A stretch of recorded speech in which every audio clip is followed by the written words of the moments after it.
हिंदू सियासत कोतलिया चाणक्य के अफकार से माखूज है। इसकी किताब अर्थशास्त्र में लिखा है, अगर दुश्मन कमजोर हो तो उस पर चढ़ दौड़ो और अगर वास्ता किसी ताकतवर दुश्मन से पड़ जाए तो मुज़ाकरात की मेज बिछा लो। भारतीय हुक्मरानों का हमेशा से यही रवैया रहा है। कश्मीर के मामले में अक़वाम-ए-मुत्तहिदा से रजू करना, 1962 की चीन के साथ जंग में शिकस्त के बाद चीनी बकरियां भी चीन के हवाले करना, इसी खिफ़त को मिटाने के लिए 1965 में पाकिस्तान पर चढ़ाई करना और फिर मुआहिदा ताशकंद की मेज बिछाना। लेकिन आज का दिन एक अलग तारीख है। जी हाँ, हम शिमला मुआहिदे की बात करने जा रहे हैं, जो आज से 36 साल कबल भारतीय रियासत हिमाचल प्रदेश के सेहत अफजा मुकाम शिमला में हुआ था। भारतीय साजिशों और पाकिस्तानी हुक्मरानों की नाकबद अंदेशियों की वजह से 17 दिसंबर 1971 को सकूते ढाका हुआ। भारतीय वज़ीर आज़म इंदिरा गांधी को यह कहने का मौका मिल गया कि दो कौमी नजरिए को बहरा हिंद में गर्क कर दिया गया। शिकस्त खुर्दा पाकिस्तान के साथ एक बार फिर मुज़ाकरात की मेज बिछाई गई। मशरकी पाकिस्तान में बनाए जाने वाले 80,000 फौजी और 13,000 सिविलियन कैदी भारत के लिए माशी एतबार से दर्देसर बन चुके थे। 1972 में आज ही के दिन पाकिस्तानी सदर जुल्फ़िकार अली भुट्टो और भारतीय वज़ीर आज़म इंदिरा गांधी में होने वाले इस मुआहिदे की गूंज पाकिस्तान और भारत के दरमियान होने वाले तमाम मुज़ाकरात में सुनाई देती है।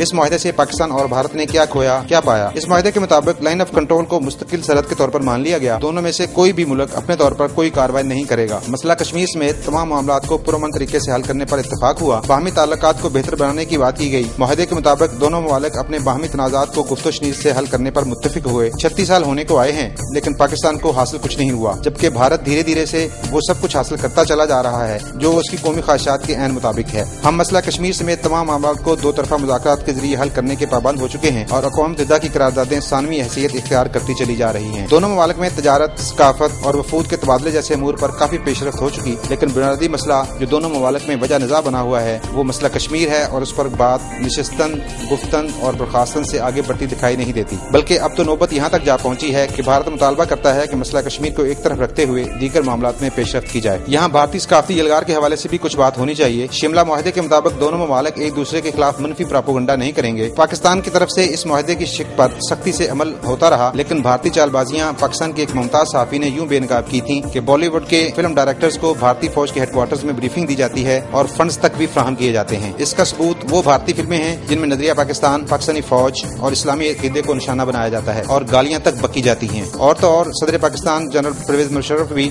ऐश्वर्या राय के दीवाने हैं और ये बात भी ऑन द रिकॉर्ड है कि उन्होंने ऐश्वर्या से पाकिस्तान दुश्मन फिल्मों में काम न करने की दरख्वास्त की थी। हमारे ही एक शहर में एक मासूम बच्चे ने शादी की तकरीब में इस वक्त हंगामा खड़ा कर दिया था कि शादी तो तब मुकम्मल होगी जब दुल्हा दुल्हन साथ फेरे लेंगे। ऐसे में सोनिया गांधी का ये बयान हस्बे हाल ही था कि भारत को पाकिस्तान से शायद अब कोई जंग न लड़ना पड़े, क्योंकि भारत पाकिस्तान के खिलाफ सकाफती जंग जीत चुका है। महीन साड़ियों वाली हसीनाओं की पाकिस्तान पर यलगार के किस्से मीडिया पर हदूद फैलाते नजर आते हैं और रोशन ख्याली के नाम पर ऐसी पौध तैयार की जा रही है जिसका कहना है कि ये पाकिस्तान क्यों बना था। रही की कसर हमारे यहाँ की सियासी बेचैनी ने पूरी कर दी है। यूं तो ये बातें हमारे हुक्मरानों के सोचने की हैं, लेकिन हमें बहसीयत कौम भी सोचना होगा कि पाकिस्तान का भला किस में है। भारतीय सोच पर नजर रखनी होगी कि वो हमें किसी और मुआहदे से न डस ले। माजी में रूसी सदर खुर्शीद ने पेशावर पर सुर्ख दायरा लगाया था, लेकिन आज पाकिस्तान जिस अंदाज से आलमी सतह पर फ्लैश पॉइंट बनता जा रहा है, खाकम बदहन हमारे मुस्तकबिल पर दायरों की तादाद बढ़ती जा रही है। अब्दुल अलीम कमर, चैनल 5, लाहौर।